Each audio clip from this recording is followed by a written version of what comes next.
Humans of the cardboard.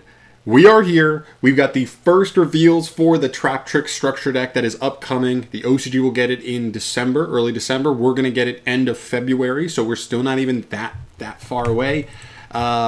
Yeah, this one I'm really hyped for. Sometimes I do reviews of new cards when they come out, but it's archetypes that I don't necessarily play. I don't know the exact ins and outs, but this is one that I'm super excited for because how often do you get to say like one of your 3 favorite archetypes of all time is getting a huge wave of support? Let's get into this thing. I'm so excited to see what we got. So, starting off, we've got the new girls here. These two, I guess, that are supposed to be starting us off here. And that's what we start with the first monster. This is Traptrix pinguicula. Pinguicula.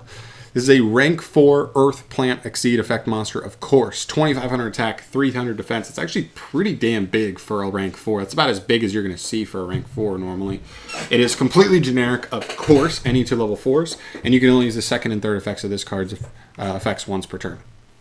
This card, with material, is unaffected by trap effects and activate effects from any other monster with the same type as any of those materials. That's funny. Okay. A material, so I don't know. I would guess, okay, cool. Well, let's see what the rest is, and maybe it'll have something to do with that. Interesting. Second effect, you can detach 1 material from this card. Add a Traptrix monster from your deck to your hand. Let's go. Okay, that's really interesting. The question's going to be, is the deck going to be able to make this pre-normal summon, or is this searching us a really good extender that special summons? I know we have Vesiculo, but that card's like an okay extender, not ideal, not a lot of, there's not a ton of value you get by sending your trap, so it's not a +1, really. But still, not bad. I mean, it searches any monster, and it is completely generic, by the way, so that's pretty funny as well. All right, next up here we have the third effects. If a monster or monsters that is owned by your opponent is sent to the graveyard or banished by card effect, attach 1 of them to this card as material. Okay. So that's really interesting. So, for example, like versus tier, if they send a monster, if it's on their turn, they would have to be chain link 1, and then you could chain this in response, which would take their monster before it gets to resolve, which means it won't resolve. So it's just a straight up interruption versus tier, but also, because you would have an aqua attached to this card as material, this card is unaffected by all aqua monster effects that activate. That's pretty cool. Pretty cool card, all things considered. Could be a super abuser because it searches monsters, but we got to see what else we end up getting here because this deck is pretty normal summon reliant, doesn't have the best extenders, so we're gonna have to see. Next up here we have Traptrix arachnocampa. Okay, very cool. Love her design. I love both their designs so far. I love all the Traptrix design. It looks so good. Level 4 Earth Insect Monster, 1,300 attack, 1,500 defense, hard once per turn. On the first effect, during the main phase, if you control a Traptrix monster, quick effect, you can special summon this card from your hand. Yes, it's so good. Oh my gosh, this makes Mantis so good, so much better.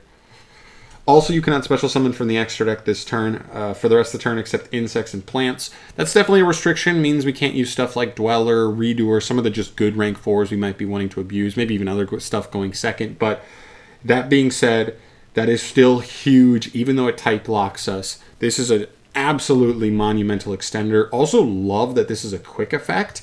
I've already for a while now, like I used to play builds that played like stuff like Torrential Tribute, and the fact that now you could like search this card. This now is clearly, and most often I would assume, be the card you're searching off of pinguicula. Just grab an extender, cool, jumps on the field very quickly, and during the main phase at any point, trigger something like a Torrential Tribute or whatnot, and that's really good. Second effect, unaffected by the effects of whole normal traps. Not a big deal. That's what all of them do. If they were all unaffected by traps, that'd be insane. It'd be a trap deck that like cannot lose to other trap decks. Even though it does still, I think, generally have pretty good matchups versus other trap decks.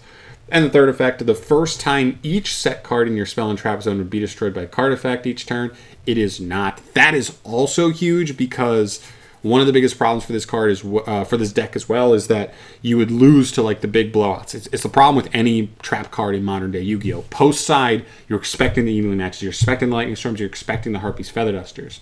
That being said, this does not protect you from evenly matched. But it does protect you from Lightning Storm and Harpy's Feather Duster, two of your biggest ones, even like Twin Twister, stuff like that.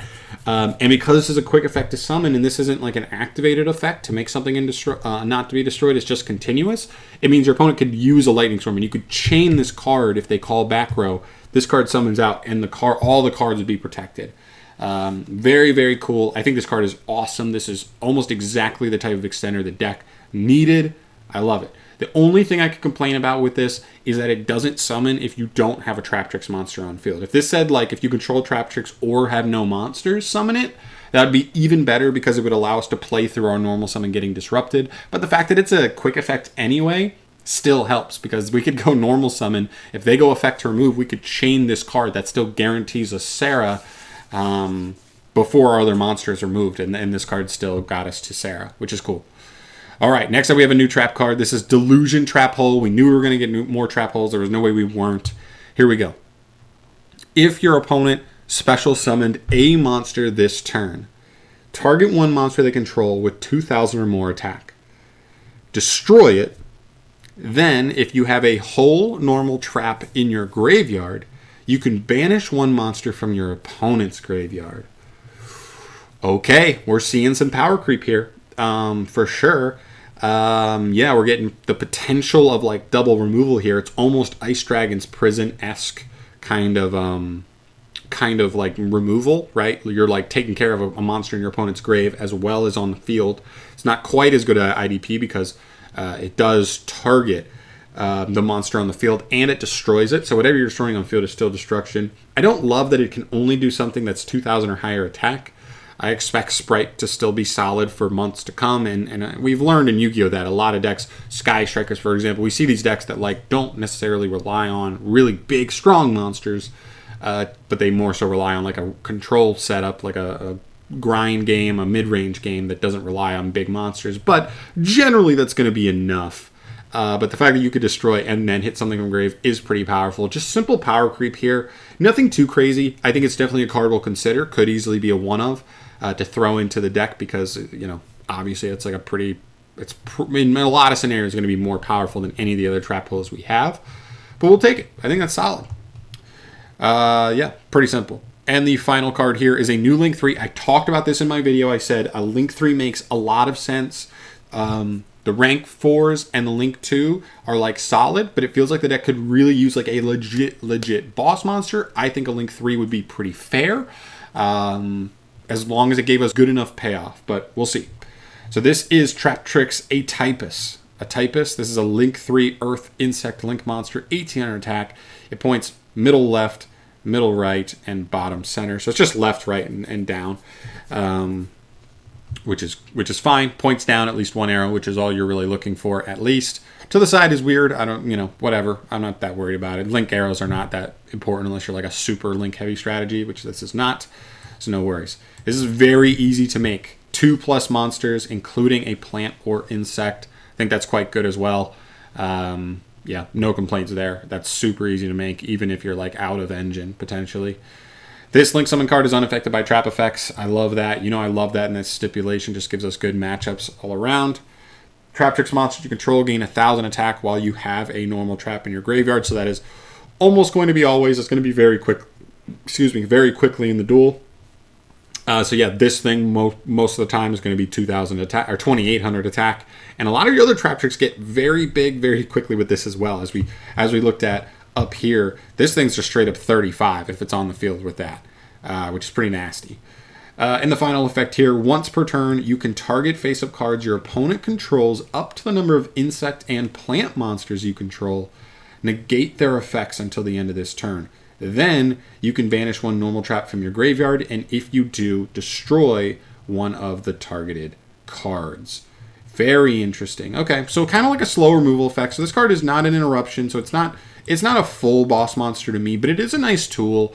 Traptrix always struggled with like applying legit pressure. This card definitely does that. It is a Link 3, so you do kind of already have to climb up into it, and then it's like a slow effect that's like trying to negate multiple cards on your opponent's board. But I like to negate face-up cards. Just anything face-up is cool. Spells, trap, monsters, whatever. And then to like potentially just pop 1, and I would assume most scenarios you're making this, you're probably getting that pop 2 resolve. So I think that's pretty fine. I think it could have been better, to be honest. I would have been fine if they had like even harder like type locked the materials for this. I like that the materials are generic, but if they want to make like the actual effects of the card stronger, they could have done that and made this card more type locked, like just said only Traptrix monsters if they wanted. You know, not super complaining. I still think it's a fine card. We still could end up playing it pretty easily. Wouldn't be super surprised if we do. It gives us removal. It gives us the ability to like force negations out. It's big. It gets big and makes everything else on our field big. So I'm not complaining at the end of the day. I think it's still a solid card for the strategy that we'll probably make pretty good use of. But yeah, those are our 4 new cards. What do I think so far over here? The Link 3 to me is probably the least impressive of the 4.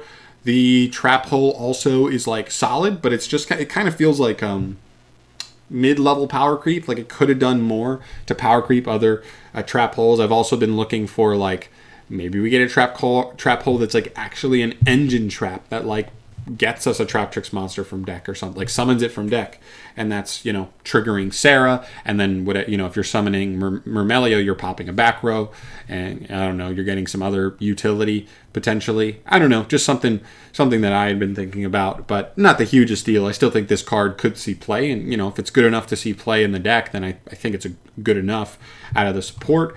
And then this card's a huge winner. This card's an absolute stud extender that the deck absolutely needed. Mantis felt so lackluster because it's just you almost always searching Dianea as a follow-up normal summon, and then just like, yep, make Sarah. But now you can legit get straight to a rank 4 if you want. You could get straight to something else if you want. Like there's a lot of ways you can go with it, and this card is super, super good for that. Protects your back row, makes the deck so much better versus blowout cards on your back row, which is huge. And I think this card's great as well because it searches this card, because it could search a follow-up. If you just play level 4 extenders, you can get there without your normal summon. Searching Mermelio off this when you didn't even have to normal summon is like crazy. Really, really cool stuff going on. But yeah, that's pretty much everything for me today. I think this is a really cool first wave.